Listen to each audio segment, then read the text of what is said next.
پورا سبجیکٹ ہے کہ کس طریقے سے نبی کریم جو ہے معاملات کو کیا. تو بہرحال یہ کہ وہ جو مسلمانوں کے خبر رساں تھے، جو اسپائی تھے، انہوں نے اطلاع دے دی کہ بھئی وہ بنو قریظہ جو ہیں وہ تو وڈرا کر گئے، وہ تو جنگ میں شامل اب نہیں ہوں گے اور دفاع نہیں کریں گے، اور وہ تو لگ رہا ہے کہ انہوں نے تو کچھ جو ہے وہ سازش کے تحت جو ہے وہ کچھ وہ کر لیا ہے. پھر خیر بہرحال نبی کریم نے کچھ صحابہ کو بھیجا وہاں اور خبر کرنے کے لیے کہ بھائی جائیے اور جا کے جو ہے وہ پتہ کیجیے کہ کیا صورت حال ہے، کہ یہ واقعی صحیح خبر ہے. اور بار یہ کہ پتہ لگا کہ واقعی یہ صحیح خبر ہے کہ انہوں نے واقعی جو ہے وہ وڈرا کرنے کا ارادہ کر لیا ہے. 7 دن بعد اور 7 دن معاذ کو آپ نے شاید میرے خیال بھیجا تھا شاید. بہرحال یہ کہ جو اب صورت حال یہ ہوئی کہ ایک طرف سے جو ہے وہ محاصرہ ہوا ہے خندق پہ، جو ہے وہ 10,000 کا لشکر ہے اندر. صورت حال یہ ہے کہ اچھا یہاں ایک اور بھی مسئلہ یہ تھا کہ مسلمانوں نے اپنے بچے اور عورتیں جو ہے وہ بنی قریظہ کے قبیلے کے پاس بھیج دی تھی کہ وہ سیف ہینڈ تھا، تاکہ یہ کہ وہاں یہ لوگ آرام سے جو ہے وہ رہے. اب یہ مسلمانوں کو دھڑکا لگا رہا ہے کہ بھئی اب یہ ان کے بچاؤ کا جو ہے وہ کیسے معاملہ ہوگا. اچھا پھر منافقین ایسا کوئی موقع نہیں جانے دیتے تھے، تو عبداللہ بن ابی نے تو پھر سوچا چھوڑ دیا دوبارہ، اور وہ اپنا لوگوں کو لے کے منافقین جو ہیں وہ فرنٹ لائن سے وڈرا کر گئے کہ بھئی یہ تو ہمارے اپنی جان پہ پڑی ہوئی ہے، یا ہمارے بچے اور ہمارے جو ہے وہ خاندان کے لوگ سیف نہیں ہیں، اور یہ ہم سے کہہ رہے ہیں کہ وہاں جا کے جو ہے وہ خندق جو ہے وہ جا کے ان سے جو ہے قریش کا جو ہے وہ مقابلہ کریں. تو یہ بھی تھوڑا سا دھچکا لگا. لیکن الحمدللہ مسلمانوں نے بڑی جو ہے وہ کٹھن مراحل کے باوجود جو ہے وہ ڈٹ کر مقابلہ کیا. 50 دن کا یہ محاصرہ تھا، مسلمان ڈٹے کھڑے رہے، پیچھے نہیں ہٹے، اور جو ہے وہ اس طرح جو ہے وہ اور پھر اللہ تعالیٰ پھر جو ہے وہ اپنا شعب غیب سے مدد کرتا ہے. وہ جو نعیم کے بارے میں، جو حضرت نعیم رضی اللہ تعالیٰ عنہ کے بارے میں آتا ہے کہ وہ جو ہے وہ ایسے موقع پہ نعیم بن مسعود جو ہے وہ مسلمان ہوئے، اور قبیلہ غطفان جو تھا وہ بھی اس جنگ میں شامل تھا نا ان کے ساتھ، تو قبیلہ غطفان سے ان کا تعلق تھا. غطفان جو قبیلہ تھا وہ بنی قریظہ کے ساتھ بھی اس کی اچھی انڈرسٹینڈنگ تھی. تو یہ ایسے صاحب بصیرت آدمی ایسے موقع پہ ایمان لائے، اور انہوں نے کہا نبی کریم کی خدمت میں آ کر کہ اللہ کے رسول، میں ابھی ایمان لے کر آیا ہوں، نہ مجھے غطفان کے لوگ جو ہے وہ جانتے ہیں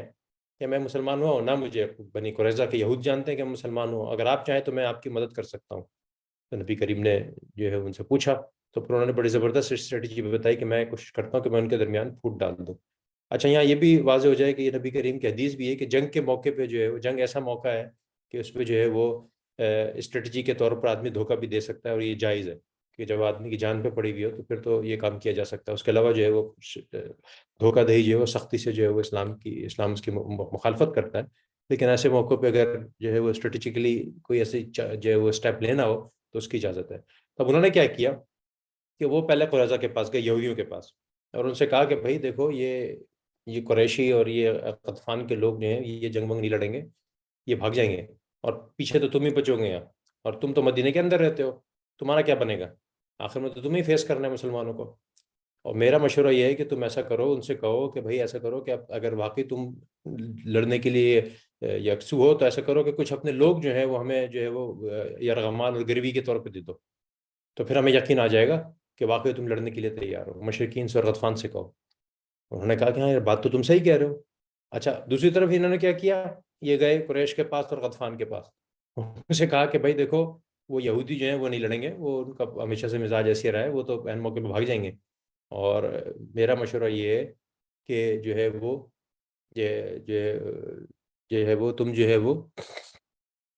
ان سے فوراً کہو کہ لڑے، اور جب جی ویسے کریں گے تو پھر وہ کہیں گے کہ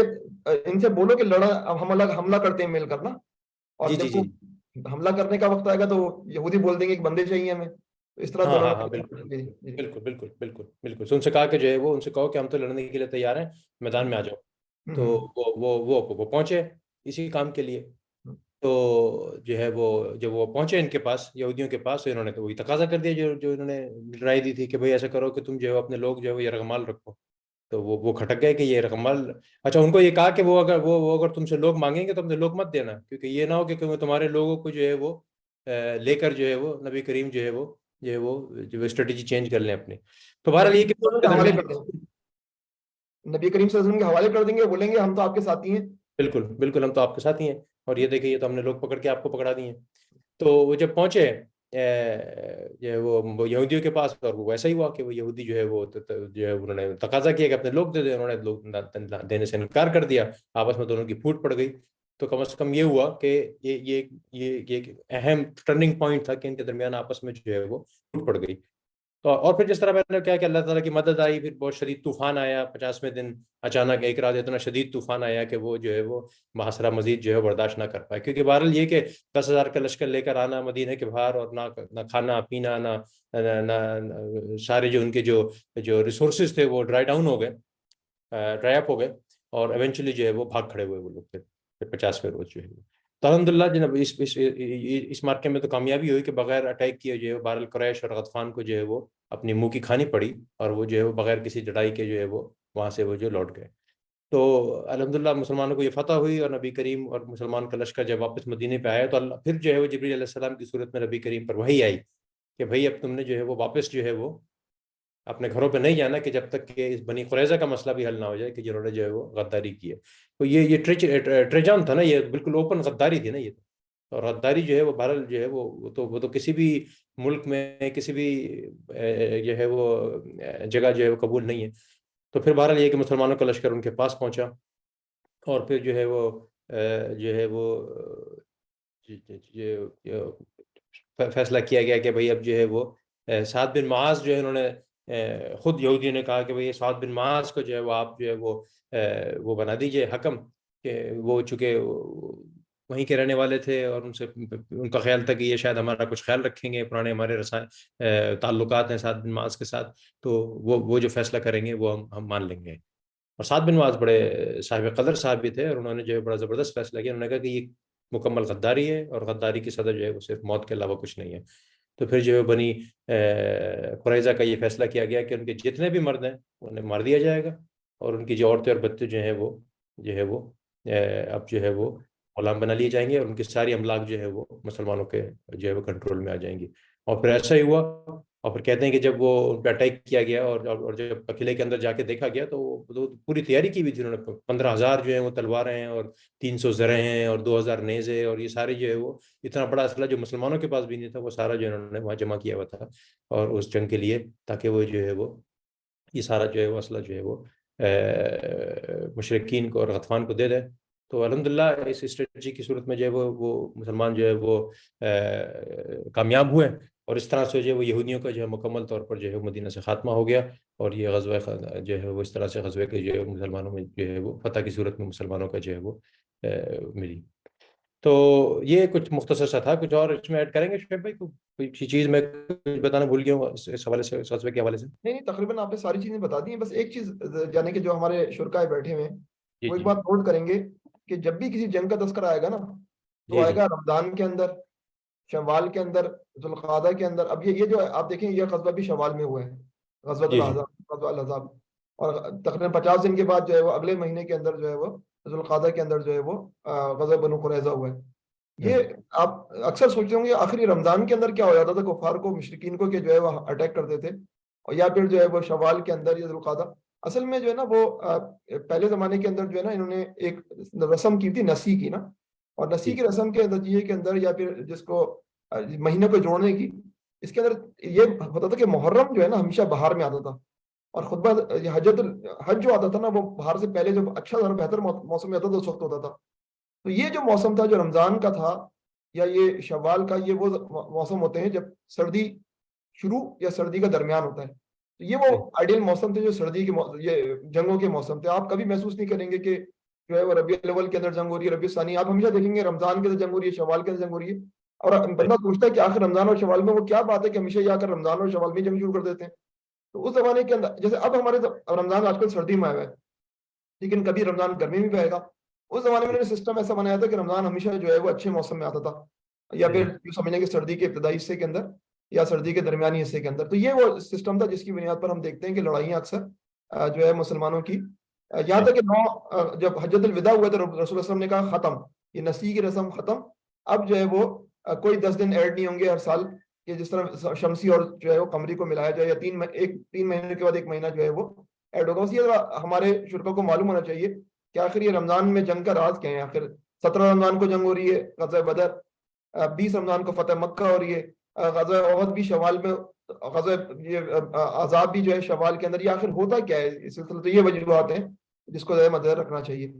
اچھا، اس کے بعد جو ہے وہ غزوہ عذاب سورۃ جو ہے وہ عذاب کے اندر رسول اللہ علیہ وسلم پہ صلاۃ و سلام کے حوالے سے بھی حکم آیا ہوا ہے نا؟ میں اس پہ بات میں تھوڑا سا بس اس کا جو موضوع پہ بات کر لوں کہ جس طرح میں نے کہا کہ زیادہ تر تو اس کئی رکوع تو اس میں اسی غزوے کے تبصرے پہ ہیں، پھر کچھ چیزیں جو مزید اس سورہ میں بتائی گئی ہیں وہ جو اب دوسری چیز آپ یہ دیکھ لیجیے، اب مدینہ میں ایک اسٹیٹ قائم ہو چکی ہے، اب سارے احکامات آ رہے ہیں جو معاشی، معاشرتی، ازدواجی تعلقات، یہ تو سورہ نور میں کافی تفصیل کے ساتھ جو ہے وہ کچھ احکام ہم نے مختصر ڈسکس کیے تھے، کچھ مزید جو ہے اس صورت کے اندر بھی آ رہے ہیں۔ اچھا، ایک خاص طور پہ اس صورت میں جو ہے وہ نبی کریم کے ازدواج مطہرات کے حوالے سے کچھ احکام آئے، اور جو ہے وہ اس میں جو ہے وہ ان کو بہت سارے حکم دیے گئے کہ نزاکت کے ساتھ بات کیجیے، بلا ضرورت گھر سے نہ نکلیں، زمانہ جاہلیت کی خواتین کی طرح اپنی زینت اور اپنے سطر کا اظہار نہ کریں، نماز کی پابندی کریں، زکوٰۃ دیں، اللہ اور اس کے رسول کی اطاعت کریں، قرآنی آیات کی تلاوت اور حدیث کا جو ہے مذاکرہ کیا کریں۔ یہ ساری 7 جو ہے وہ احکام جو ہے نبی کریم کی ازدواج کو دیے گئے ہیں، اور ان کا اسٹیٹس بھی بتا دیا گیا کہ وہ امہات المومنین ہیں، وہ مومنین کی مائیں ہیں، اور کس طرح سے جو ہے ان کو جو ہے وہ اپنی زندگی گزارنی چاہیے۔ اور پھر جو ہے وہ ایک اور اہم چیز اس میں آئی ہے، حضرت زید بن حارثہ کے منہ بولے بیٹے جو تھے اس کو پھر اسلام، کیونکہ میں نے کہا معاشرتی جو بندھن ہیں وہ باندھے جا رہے ہیں، بتائے جا رہے ہیں، تو وہاں منہ بولے بیٹے کا بڑا رواج تھا، اور جو منہ بولا بیٹا ہوتا تھا اس کا اسٹیٹس ایسا ہو جاتا تھا کہ جیسے حقیقی بیٹا، یعنی وہ وراثت میں بھی شامل ہو گیا، اس کی ساری اولاد، اس کی بیوی، اس کے سب کچھ جو ہے وہ اسی طرح محرم ہو گئے، تو یہ کافی خرابیاں پیدا کر رہا تھا اس معاشرے کے اندر۔ تو یہ پھر چیز جو ہے ختم نہ صرف کی گئی بلکہ حضور کی ذات سے کی گئی، یعنی آپ کے علم میں ہوگا کہ زید بن حارثہ جو تھے اس سے پہلے زید بن محمد کہلاتے تھے، یعنی ان آیت کے آنے سے پہلے، تو یہاں پھر جو ہے وہ زید بن محمد کو جو ہے وہ زید بن حارثہ قرار دیا گیا، اور کہا گیا کہ جو ہے وہ اصل جو رشتہ ہے وہ تو خون کا رشتہ ہی ہے، یا جو اپنا جو ہے وہ حقیقی اولاد کا جو رشتہ ہے وہی اصل رشتہ ہے، اور باقی سارے رشتے جو ہیں وہ اسلام میں ان کی کوئی اہمیت نہیں ہے، تو اس کا تذکرہ کیا گیا۔ اور پھر آخر میں جو ہے وہ جس طرح آپ نے شیخ بھائی بات کی کہ وہ درود السلام کے حوالے سے جو آیت ہے، ان اللہ وملائکتہ یصلون علی النبی یا ایھا الذین آمنوا صلوا علیہ وسلموا تسلیما، بے شک اللہ اور اس کے فرشتے نبی پر صلوات بھیجتے ہیں، تو اے لوگوں جو ایمان لائے ہو اس پر صلوات بھیجو اور سلام بھیجو اور خوب سلام بھیجو۔ تو یہ وہی آیت ہے کہ جس کی بنیاد پر الحمدللہ ہم سب جو ہے نبی کریم پر جہاں بھی ہم ان کا نام سنتے ہیں ہم اس پہ صلاۃ و سلام بھیجتے ہیں، اور بے تحاشا اس حوالے سے اپنا شبئی احادیث ہے کہ من صلی علیہ واحدۃ صلی اللہ علیہ عشرہ، کہ جس شخص نے مجھ پر ایک مرتبہ درود بھیجا تو اللہ تعالیٰ اس پر 10 مرتبہ جو ہے وہ رحمتیں بھیجتا ہے۔ اور اسی طرح یہ بھی ہے کہ جس نے مجھ پر ایک دفعہ درود بھیجا تو فرشتے جو ہیں وہ اس کے اوپر جو ہے وہ درود بھیجتے ہیں، یہ بھی ایک حدیث ہے۔ اور بلکہ یہ بھی وعید بھی ہے کہ جو مجھ پہ جو درود نہیں بھیجتا تو اللہ جو ہے وہ اس پر جو ہے وہ اس طرح کی حدیث تھی، ایک میرا خیال ہے میرے نظر سے گزری تھی کہ تو یہ اس سے جو ہے وہ پھر سورت کا جو ہے وہ سورہ احزاب کا جو ہے وہ اختتام ہو رہا ہے۔ اختتام کے اندر جو نبی کریم کے جو ہے وہ درود السلام کی اہمیت جو ہے بتائی گئی ہے۔ اس میں یہی تھا نا کہ جو حضرت زید بن محمد جو تھے، ان کو حضرت زید بن حارثہ جب بنے وہ منہ بولے بیٹے کی رسم کا خاتمہ کیا گیا، تو اس رسم کے حوالے سے پھر بھی یہ شکر و شبہات کو ختم کرنے کے لیے ان کی جو حضرت زید کی جو بیگم تھی نا سابقہ، ان سے رسول اللہ صلی اللہ علیہ وسلم نے شادی کی، یعنی کہ اس وقت اگر پرانے سسٹم کے تھے وہ سسر تھے، اور سسر اپنی بہو سے شادی نہیں کر سکتا، لیکن حضور اکرم صلی اللہ علیہ وسلم نے جو ہے وہ حضرت زینب سے شادی کی، اور اس رسم تو الزام لگایا گیا کہ جو ہے وہ حضرت زید کو تو جو ہے وہ مروا دیا گیا، ایسا بھی الزام لگتے ہیں، اور جو ہے وہ جنگ موطا میں شہید ہو گئے تھے، اور جو ہے وہ طرح طرح کی باتیں کہ جو ہے نا وہ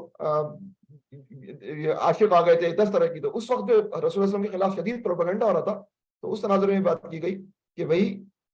یہ کفار تو تمہارے یہ سلوک کر رہے ہیں، تم تو اپنے نبی کے لیے امن و سلامتی کا پیغام بنو، زبان سے بھی جو ہے وہ اللہ کے رسول صلی اللہ علیہ وسلم پہ درود بھیجو، سلام بھیجو، سلامتی بھیجو۔ یہ وہ پس منظر ہے جو ہے ذہن رکھنا چاہیے کہ کفار آج بھی صورتحال یہی فاروق بھائی کہ رسول اللہ صلی اللہ علیہ وسلم کی گستاخی کے لیے جو ہے نا وہ ہر وقت کفار جو ہے سرگرم عمل رہتے ہیں نا۔ یہ جو زینب والا واقعہ ہے، وولٹیر نے اصل میں اسی واقعے کو جو ہے نا وہ فرانس کے اندر پیرس کے اندر تھیٹرائز کیا, کہانی کو ذرا سا چینج کیا, لیکن یہی واقعہ جو تھا اس کو جو ہے وہ چینج کر کے جو ہے وہ فرانسیسی تھیٹر میں پیش کیا گیا رسول اللہ صلی اللہ علیہ وسلم کے نام سے. اور یہ جب یعنی کہ عثمانی خلیفہ نے پھر اس کی شدید مزاحمت بھی کی اور تنبیہ بھی کی کہ ہم حملہ کریں گے, اس کو برداشت نہیں کریں گے. تو یہ جو ہے وہ جو ابھی ہم بات کر رہے ہیں, جس واقعے کی طرف ہم اشارہ کر رہے ہیں, یہ واقعہ جو ہے وہ کفار مکہ ابھی بھی اس کو کوٹ کرتے ہیں, اور ہمیں اس کی وضاحت کرنا چاہیے کہ رسول اللہ صلی اللہ علیہ وسلم تو بچپن سے اپنی پھوپھیزاد بہن کو دیکھ رہے تھے, ان کو کہاں سے اچانک جو ہے وہ سوار ہو گیا. یہ باتیں ہمارے مفسرین نے بڑے اچھی طرح جو ہے وہ بیان کی ہوئی نا. بالکل بالکل. اچھا, پھر سورۃ الاحزاب کے بعد جو دوسری سورت ہے نا وہ سورہ سبا ہے نا فاروق بھائی. تو سورہ سبا کے اندر جو ہے نا بنیادی طور پر قوم سبا کا تذکرہ ہے. قوم سبا اپنے زمانے کی جو ہے وہ انتہائی ترقیات یافتہ قوم تھی. یونان بھی حیران ہوتا تھا کہ کیا قوم ہے, اور جو ہے جو اس وقت کی جو ہے دیگر عوام تھی وہ سب کی سب اسے بڑی متاثر تھی. جہاز گزرتے تھے, خوشبی میں جاتے تھے. 2 باغ قرآن میں کہا گیا, 2 باغ کا مطلب ہے ہر طرف باغ ہی باغ, ہر طرف جو ہے فصلیں, ایگریکلچرل سوسائٹی, لیکن غیر معمولی ایگریکلچرل سوسائٹی. اور جو اللہ نے بے انتہا ترقی دی, انہوں نے جو ہے نا وہ پورے سسٹم کو ایسا استوار کیا تھا کہ بہت بڑا بند بنایا تھا اپنے دارالحکومت میں. یا پھر یہ بھی ہے کہ بندوں کی پوری ایک فہرست ہوگی جس میں ایک بہت بڑا بند ہوگا. تو وہ جو بند تھا, ڈیم تھا, وہ جو ہے پورا سسٹم کو مینٹین رکھتا تھا کہ پانی جتنی ضرورت تھی اس طرح پہنچتا تھا, کاشتکاری پورا نظام تھا. لیکن ہوا یہ کہ یہ قوم جو ہے وہ بگڑتی چلی گئی, اور جب بگڑتی چلی گئی تو کہا جاتا ہے کہ تفسیر ابن کثیر کے مطابق پے در پہ رسول بھیجے گئے, 13 رسول کہے جاتے ہیں کہ بھیجے گئے, لیکن انہوں نے بات مان کر نہیں دی گئی. اور پھر جو ہے بالآخر ہوا یہ کہ جو ہے وہ ایک سیلاب توڑ جو ہے وہ ایک بند توڑ سیلاب آیا, جس نے ان کے بند کو تباہ و برباد کر کے پانی پھیل گیا, پانی نے ان کی فصلوں کو تباہ و برباد کر دیا, جس کی بنیاد پر جو ہے لوگوں کو وہاں سے نکلنا پڑا. اوس اور خزرج, یہی سبا کے رہنے والے, یمن کے رہنے والے تھے, یہ مدینے میں پہنچ گئے, غطفان کہیں پہنچ گئے, مختلف قبائل کو یمان پہنچ گیا, اور اس طرح جو ہے وہ پوری جو ہے وہ نئی جو ہے وہ جغرافیکل سیٹنگ کی تشکیل پائی. لیکن وجہ کیا تھی کہ سبا والوں نے جو ہے وہ اپنی پوزیشن کو نہیں پہچانا, اللہ تعالیٰ کے آگے کھڑے ہونے کی کوشش کی, ان کے انبیاء کی بات نہیں مانی, تو وہ قوم تباہ برباد ہوئی. اگر سے ویسے تباہ برباد نہیں ہوئی جس طرح دیگر اقوام ہوتی تھی, لیکن ڈیموٹ ہو گئی, اور وہاں جو ہے وہ چھوٹے لیول کی پھر کاشتکاری ہوئی. لیکن وہ واقعہ, وہ حالات دوبارہ دیکھنے کو نہیں ملے جو حالات جو ہے ایک زمانے کے اندر اپنے عروج پر جو ہے سبا نے دیکھے تھے. اچھا, سورہ سبا کے اندر ہی جو ہے نا وہ ایک مکالمہ ہے جو 2-3 آیات کے اندر ہی آیا ہے. آیت نمبر 31 کے اندر آیا ہے, اور اللہ نے فرمایا کہ یہ کافر کہتے ہیں کہ ہم ہرگز اس قرآن کو نہ مانیں گے. یہ کافر ابھی تو یہ کہہ رہے ہیں کہ ہم ہرگز اس قرآن کو نہ مانیں گے, اور نہ اس سے پہلے آئی ہوئی کتاب کو تسلیم کریں گے. کاش تم دیکھو ان کا حال اس وقت جب یہ ظالم اپنے رب کے حضور کھڑے ہوں گے, اپنے رب کے حضور کھڑے ہوں گے. اس وقت یہ ایک دوسرے پر الزام دھریں گے, بلیم گیم ہوگا, ایک دوسرے پہ الزام دھریں گے. جو لوگ دنیا میں دبا کر رکھے گئے تھے وہ بڑے بننے والوں سے کہیں گے اگر تم نہ ہوتے, بڑے بننے والوں سے کہہ رہے ہیں, اپنے سرداروں سے کہہ رہے ہیں, اگر تم نہ ہوتے تو ہم مومن ہوتے, اگر تم نہ ہوتے تو ہم مومن ہوتے. وہ بڑے بننے والے ان دبے ہوئے لوگوں کو جواب دیں گے, کیا تم نے اس ہدایت سے روکا تھا, کیا ہم نے تمہیں اس ہدایت سے روکا تھا جو تمہارے پاس آئی تھی؟ نہیں, بلکہ تم خود مجرم تھے. چھوٹے لوگوں سے کہیں گے بڑے لوگ تم خود مجرم تھے, تم خود 2 نمبر تھے, ہمارے اوپر کیوں کہانی دھر رہے ہو کہ ہماری وجہ سے تم ایمان نہیں لائے. دبے ہوئے لوگ ان بڑے بننے والوں سے کہیں گے نہیں, بلکہ شب و روز کی مکاری تھی جب تم ہم سے کہتے تھے کہ ہم اللہ سے کفر کریں اور دوسروں کو اس کا ہمسا ٹھہرائیں. یقیناً جو ہے وہ بڑے لوگ مکار ہوتے ہیں اور بیوقوف بناتے ہیں نیچے والوں کو, لیکن نیچے والوں کی ذمہ داری ہے کہ اس مکاری کو سمجھیں اور اس مکر سے نکل کر جو ہے وہ حق کا ساتھ دیں. تو یہ جو ہے وہ قرآن حکیم میں توجہ دلائی گئی کہ آخر اس وقت کیوں تمہیں خیال آئے گا, کہ اس وقت جب اللہ تعالیٰ سب کچھ کھل کے سامنے آ جائے گا تو اس وقت تمہیں نظر آئے گا کہ تمہارا دوست کون تھا, تمہارا دشمن کون تھا. اس وقت تمہیں, اگر آج تمہیں سمجھ میں آ جائے تو کیا بہتر نہیں ہے.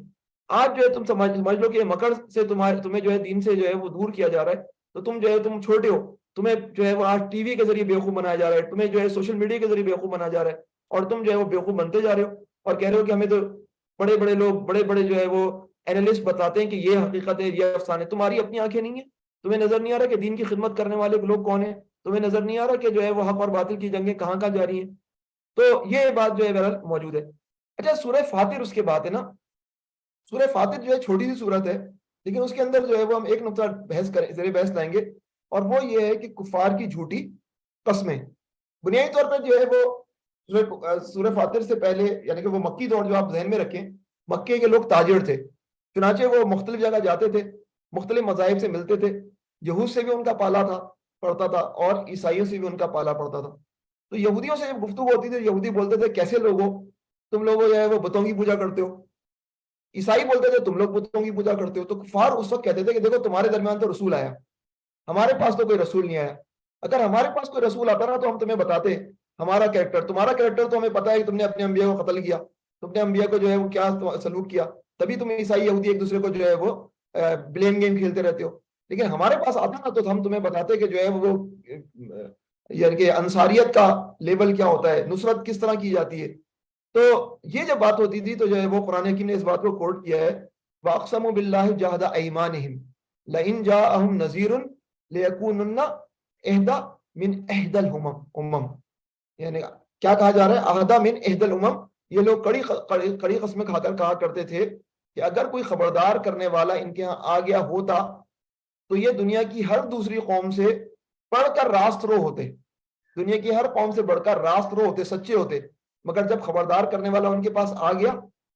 تو اس کی آمد نے ان کے اندر حق سے فرار کے سوا کسی چیز میں اضافہ نہ کیا.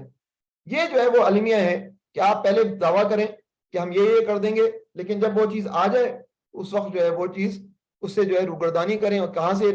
پھر جو ہے وہ سوالات کیا کرتے تھے یہ لوگ نا کہ بھائی یہ انہی کو رسول اللہ علیہ وسلم کو کیوں منتخب کیا گیا, کیا مکے اور طائف کے بڑے سردار میں سے کوئی منتخب نہیں کیا سکتا تھا. پھر طرح طرح کے جو ہے ایویڈنس کے جو ہے وہ ہیلے اور بہانے جو ہے ان لوگوں نے اختیار کیے جو کہ جو ہے وہ قرآن حکیم میں بیان کیے گئے. تو ان لوگوں نے پھر کیا کیا, ابھی تو کہہ رہے ہیں کہ اگر کوئی نذیر آیا, لیکن اصطلاح بھی کیا رہی ہے, خبردار کرنے والا, نذیر, وارنر.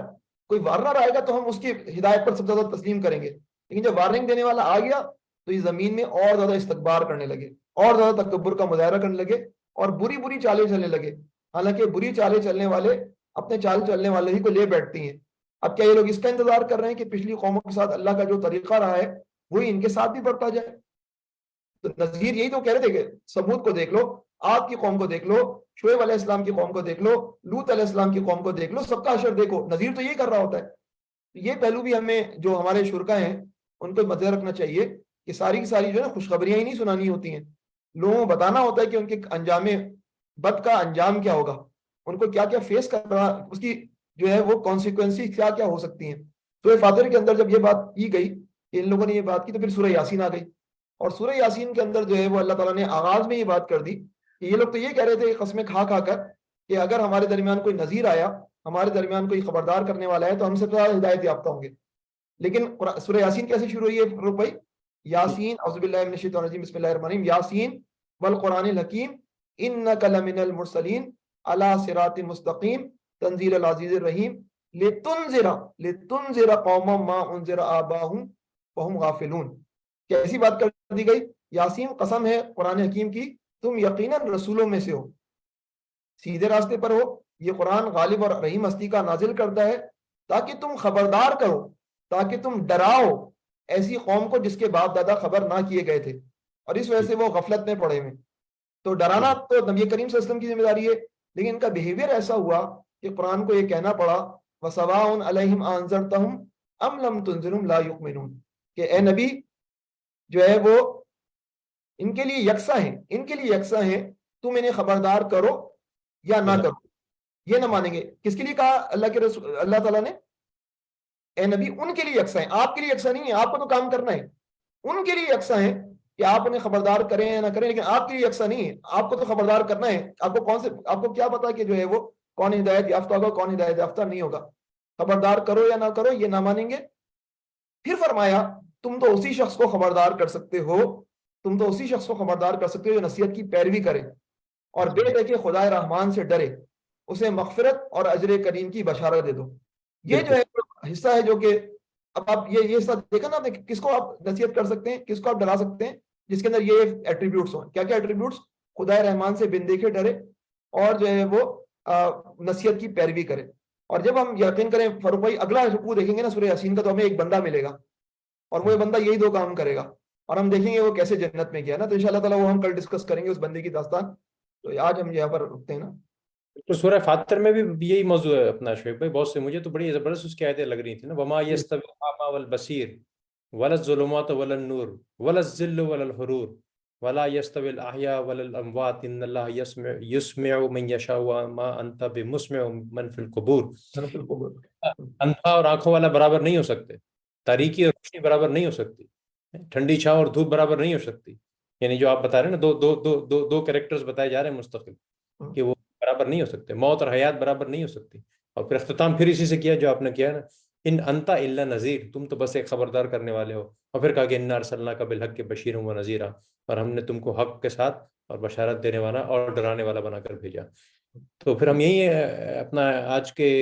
پوڈ کاسٹ کا اختتام کرتے ہیں شعیب بھائی. تو پھر سورہ یاسین بڑی زبردست اور بڑی اہم صورت ہے، انشاءاللہ تمام ہمارے پارٹیسپینٹ کل میں جوائن کریں گے.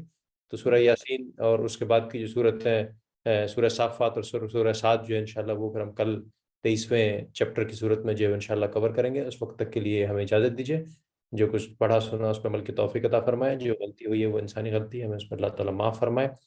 سبحانک اللہم و بحمدک نشہد ان لا الہ الا انت نستغفرک و نتوب الیک. السلام علیکم ورحمۃ اللہ وبرکاتہ. السلام ورحمۃ اللہ وبرکاتہ. فی امان اللہ.